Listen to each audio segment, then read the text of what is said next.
Hey, good evening everybody. The big ridge predominates, so you get to look at a little footage from last winter. This looks like maybe some moisture coming up into our part of Texas and some very prominent differential flow here. Looks like cirrus coming out of the northwest there with low-level moisture coming out of the southwest on the day that I took this footage. Well, like I said, we're in between systems, so we've got clear skies, and here's a late winter high-pressure system coming into Iowa, Minnesota, the Dakotas, and all the way down to the central U.S. And along the leading edge in our area here, north winds, temperatures in the 60s, and unusually dry air. You can see the dew points here running about 20 to 25 degrees. And as you go north, we get into the single digits. So very likely if we had a lot more moisture overspreading this from the southwest, we would probably be seeing evaporational cooling taking place and temperatures even colder than what we see here. Out on the east coast, let's take a look out in that area. There's that outgoing system right there. Looks like still half a mile visibility in Boston with snow taking place there and winds about 10 to 20 knots out of the northwest in that area. So that's going to be shutting down early this evening. Lake effect snows appear to be showing up in parts of Ontario and a few spots in Michigan there. Other than that, just the high pressure moving in. And then on the west coast, we've got a very active frontal system. We talked about this yesterday, showed the NAM, how it was moving the cold air inland, and Weather Prediction Center going for an alignment from about Stockton southward from there. Out ahead of that frontal system, you can see temperatures are very warm. We've got values running from about 60 to 62 degrees, and even a 65 in southeast Oregon. Okay, radar is showing some shower activity just east of Sacramento down to about Fresno and Stockton, and some deeper convective showers around Bakersfield. And there's what it looks like on the radar there. Let me see if I can get that animated. San Joaquin Valley is located kind of in this area here. And then out here we've got the Sierra Nevada. And I think this is the Tehachapi's. Anyway, most of these showers forming in the foothill areas and about to cross over the mountains there. And we're also seeing some showers moving through the LA area. It looks like that's coming right on Ron's place in that area. There's what the temperature anomaly looks like. So we've actually got quite a bit of warm weather all up and down the Rockies, from Mexico all the way to Canada. Some very warm air in the northern prairie provinces. And out here in California, we can see the cold air moving inland. So it's actually a very mild air mass. And if we look in the San Joaquin Valley area, that probably indicates about where the front is located. So that aligns pretty well with what the Weather Prediction Center had. So out ahead of it, yeah, definitely some warm air from Arizona up to Nevada. And across the rest of the country, east of the Rockies, lots of cold air all the way out to Maine. And it's kind of ironic, even up in Maine, they're getting some wraparound of that warm air coming from the south up and over the low pressure and on the backside in that deformation zone area. So that right there is the cold front, and then we have another strong cold front coming down from Manitoba. So this is a bit of an Alberta clipper coming southeast towards the Great Lakes. The upper air pattern does show a little bit of that system up there in the Hudson Bay area. You can see this flattening of the long wave ridge. See that right there? So this is a very potent wave coming around the ridge, and that should work its way down through Manitoba and into the Great Lakes area tomorrow. So we should see an increase in clouds and snow showers in the western Great Lakes in that area. On the other side of the ridge, there's our Pacific system. We know that the front itself is located something like that, and that fits in pretty well with the jet stream, which is back in, let me see if I can find a good color. Yeah, it's back in this area here. So the jet on the poleward side of the front, which looks good. And the big question is where the warm front is, and for now would probably go right there around Victoria Island. Or is that Vancouver Island? All right, so there we go. There's the system. And out ahead of it, there's all the warm air. So this would probably be a good time to look at the soundings. We'll take a look at a couple selections, starting with Nevada. Let's take a look at Las Vegas. There's the numerical data. We don't want to look at that. Okay. Yeah, that's current data. This is Las Vegas, New Mexico, or Las Vegas, Nevada, showing a lot of dry air, but especially what we see here is a lot of warm air. If we take this mid-level down, and I'm not really following the dry adiabats, I'm kind of going in between to kind of extrapolate this downward, and this gives us a surface temperature of about 70 to 75 degrees. So yeah, this is definitely tropical air. And it looks like the tropopause is up at about 43,000 feet. So that's pretty high up there. And taking a look at Reno. There's Reno. I guess the tropopause is maybe up in this region. It does have kind of a curved look there. And bringing this down to the surface, that's upper 60s at a high elevation, so yeah, that's more tropical air. And let's go back behind the system to Oakland, California, near San Francisco, right across the bay there. Now the upper part of the sounding does look like that's definitely warm, but down below it, that's the cold air moving in. So I'd say probably the top of the cold layer, maybe somewhere around there, up to about 10,000 feet. And below that, upper 50s at the surface, and looks like considerable air mass modification through that layer. And quite a bit of humidity coming in from the ocean there. So things are kind of gusty there and cooled down quite a bit. And let's go over to the plains and look at Fort Worth. There's northerly flow in that area. There's that polar air coming in from the north all the way up to about 10,000 feet, and plenty of dry air. Now the air mass above that, let's look at the mid-levels. I usually go with kind of a lapse rate like that, and it does look like it's kind of warm aloft. So probably a little bit of ridging and subsidence has been taking place. And then down on the lower levels, looks like there is a little bit of cool air. And I'm going to probably go with that for the top of the cold layer, up at about 5,000 feet. Okay, so that's the vertical structure of the atmosphere. And let's look at the thermal structure.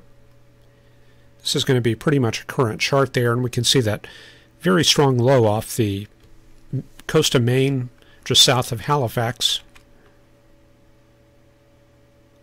And the cold front is looking kind of like that right there. Warm front in this area right here. And this is in the process of occluding. And then the cold air that's feeding into the back of that system, that's coming from the northern plains right in that area there. So there's the cold air coming into the backside of that system. And on the other side, warm air advection getting started in the Rocky Mountain region. And then we can definitely see that system in California. Looks like that's starting to cross the Sierra Nevada towards Reno.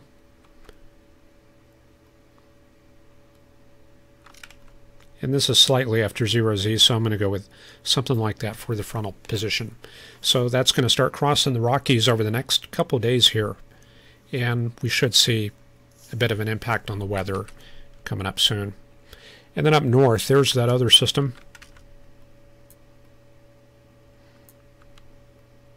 Probably looking at something like that for frontal positions. And quite a bit of cold air coming in from up around Hall Beach and Pond Inlet and Igloolik up in that region. So that's kind of the air mass source region up in that area. Okay, well, we don't have a whole lot of weather going on tonight, so I'll just skip right ahead to the satellite. Got a couple sectors up. Let's look at the west coast. This is the water vapor imagery, and we can see that system moving inland. Stretch it out a little bit there. Okay, so we know from yesterday this is probably a subtropical region of moisture coming inland. So the subtropical jet's going to be in this area. And then the systems that we have up here, this is likely associated with a polar front jet. So that's likely to be running something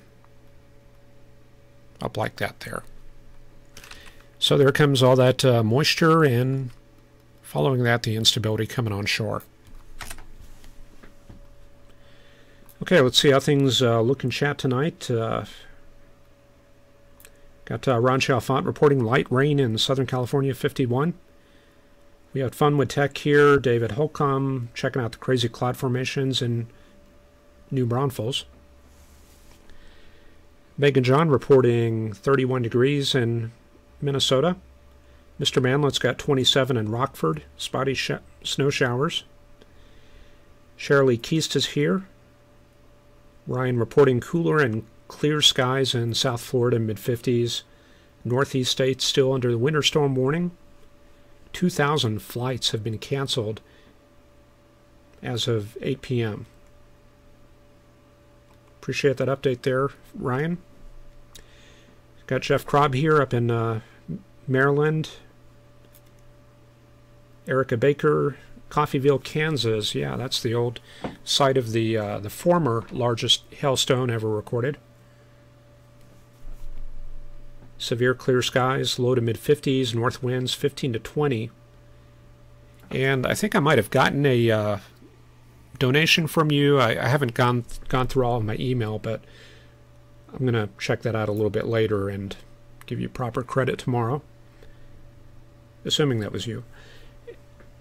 Mr. Manlet says SPC wants to put a 15% risk over the Ozarks for Friday. Yeah, things will be becoming a little bit more unstable as we get into later in the week. 15 or 16 degrees where Shirley is in Michigan. Dylan Ross reporting 51 in Denver. Mike Estwick says Denver was up to 64. Jeff Kropp commenting on the moisture stratifying alternate dry moist layers on the Scutee. It's a good example how jets flying in the dry air will have very short contrails, and another jet just above in the moist air would have a long drawn-out contrail. And Ron says don't forget to hit the like button. And, you know, that is another issue is, yeah, you can go just like 5,000 or 6,000 feet away and a jet will not be putting out a contrail. And this kind of gives you an idea of the problem of sampling layers with radiosonde data. You can see all this fine scale structure in here. And I guarantee you, you go 30 miles away and you're going to get kind of a different structure going on. And we don't really have all that many radiosondes. I mean, we've only got like 5 in Texas, 5 or 6 in this area of Texas at least, 1 in Oklahoma. So we're really dependent on each one of these being representative of moisture, temperature, pressure, and wind for that particular region of that state. It's kind of a wonder that these models even work at all, but there's all kinds of tricks that they use. They fill in data from satellite imagery, and they also used first guess fields where they take the output from previous model runs and kind of insert it into the current model runs, and that kind of builds the resolution through the time spectrum. So you kind of simulate getting more radiosonde data that way. It's pretty interesting what they do. And there's people at INSEP that all that they do is they work on those models. That's all they do for their lives. They're definitely specialists, and they're probably some of the top people in their field there. Anyway, let's move on. There's a quick look at the clear skies in the eastern half of the U.S.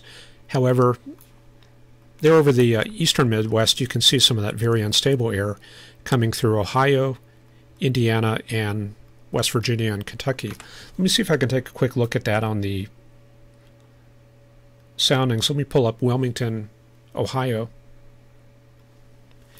And yeah, you can see that very steep lapse right there, almost dry adiabatic all the way up to about 15,000 feet, and the very low tropopause. So yeah, you only need just a little bit of heating, get that up to maybe 34 degrees, and then your parcels give you some shallow, skinny convection in that area right there. So obviously if you have a little residual moisture, that'll help you out even more. A little evaporation, a little bit of heating, and you can get cold core convection going up in that particular area, close to that upper level low. So yeah, it doesn't take much this year. All right, or this time of year. So let's head into the forecast. Yeah, I'll give you tonight's panel here. This is 0Z. This is 500 millibars, and you can see that upper level low over the Great Lakes and eastern Midwest. And that bullseye right there, that kind of corresponds to the colder air in the mid-levels. So there's the potential for some very good instability in that area right there. And then up to the north, you see that wave coming in. Let's watch that come down. So it's going to be in the Lake Superior area tomorrow morning, and then moving into Chicago, Milwaukee, Green Bay, and western Michigan tomorrow afternoon. And that wave kind of opens up a little bit and becomes kind of channeled. So this is more indicative of some jet stream energy coming down the backside. And then the patterns out here, they're progressing pretty well.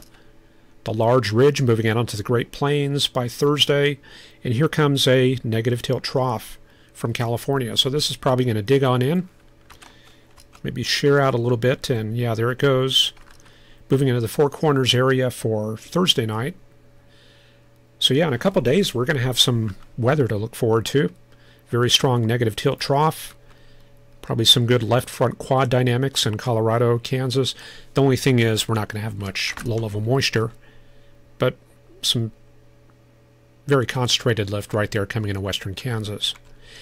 And a little bit of a ridge across the Four Corners area for Friday, and then shot number 2 coming in. Looks like that mostly impacts the central U.S. again. And then a couple of these other waves coming in over the weekend. Those dig down a little bit further to the south. Ridge building in for midweek next week, and looks like more troughing out to the west, so maybe some more rain there for California. And this one digs down very far south, and that comes in for next weekend. There it goes. This is definitely going to have some good storm potential for the 24th. We'll keep an eye on that. Ridging building in, and then here comes another one. So kind of a progression of upper level waves moving west to east. So we'll kind of go ahead and put it together there on the GFS. There goes that outgoing system right there. And then aloft you can see that area of cold air in the mid-levels. So this is what's given us that cumuliform cloud in Ohio and Pittsburgh, Cleveland, Cincinnati, and the Huntington area there. High pressure moving out of the southern Great Plains. There it goes, and we're waiting to kind of get on the back side of that high, and that's going to be where our moisture and warm air advection comes up. So that's going to get started around Thursday. Meanwhile, you can see the very strong cyclogenesis in Colorado there. So very strong, very deep low. And out on the Great Plains, very strong southerly wind coming up the east side of that low. Very unstable conditions coming into the Rockies there. So that's some of that upper level height falls moving in that area. So we're going to have to break out wind grids here and put that to some use here. The main frontal system comes out into Texas, Oklahoma, and Kansas around Friday. Looks like that's going to go mostly to the north, and that's going to probably kind of decouple some of the deeper moisture from the stronger dynamics. So they're going to be kind of separated from one another. So that will probably curtail some of the severe weather potential a bit. So maybe some of it squeaking into existence around Kansas City, Columbia, Coffeyville, out in that area. Then kind of a respite for Saturday, but the next wave is coming in. So some thunderstorms in Texas, Louisiana, Oklahoma there. And you can see that those pressure falls out there once again on the high plains. Here's the next system pulling out. And that launches off into the Ohio Valley area for Monday. Kind of a weak cold pressure system, or cold front. Yeah, kind of a weak cold front moving through that area, and that's going to head on into the mid-Atlantic seaboard. Here comes the next system into California around Tuesday and Wednesday. Looks like that crosses the Rockies around Thursday. Looks like one shot of it moving into the southern U.S. for Friday, and then the main slug of energy comes inland across the Rockies and into the high plains for Saturday. And this looks like it has a little bit more concentrated upper level lift associated with that. So pretty good cyclogenesis there in the Red River. But this is 264 hours out. A lot could change between now and then, but the GFS is bringing in some snow anywhere from Springfield, Colorado to Wichita and out towards St. Louis and the Boot Hill of Missouri. So we'll keep an eye on that there. Yeah, looks like another nor'easter possible. Model going a little bit more severe on this for the 26th. So we'll just kind of watch that over the next weekend, see what happens. Here comes the next wave, but this is way far out. This is the 29th. This is almost to April here. But assuming that's right on track, that will be in Texas by around the 31st. Okay, well, that's about all I got for tonight. I appreciate you all watching. Let me take a quick look at chat.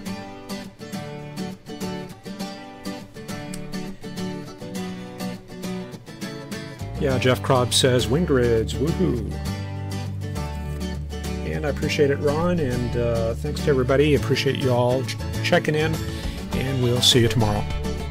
Have a good evening. Take care.